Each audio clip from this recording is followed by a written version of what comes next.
একজন ব্যক্তি প্রচন্ড রকম আবেদ, প্রচুর ইবাদত করে।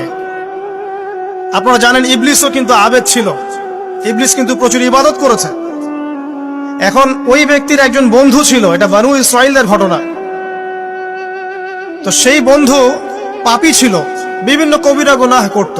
আর এই আবেদ ব্যক্তি বারবার তাকে নসিহত করত, গুনাহ ছেড়ে দাও, তুমি পাপ করছো, গুনাহ ছেড়ে দাও। তখন সেই ব্যক্তি যে পাপ করছে সে বলতো যে আল্লাহ কি তোমাকে আমার রক্ষক বানিয়েছেন? আল্লাহ কি তোমাকে আমার উপর দারোগা বানিয়েছেন? আমাকে আল্লাহর হাতে ছেড়ে দাও, আমাকে নসিহত করতে শোনা।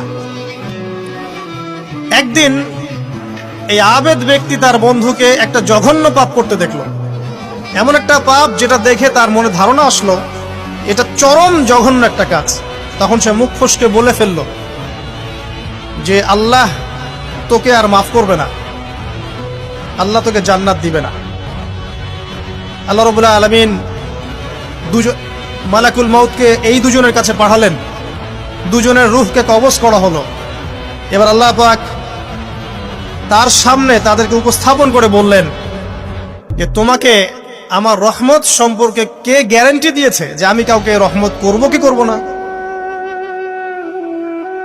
যাও, আমি তোমাকে জাহান্নামে পাঠালাম, ওই ব্যক্তি যে আমার রহমত প্রত্যাশা করেছে আমি তাকে জান্নাত দিয়ে দিলাম।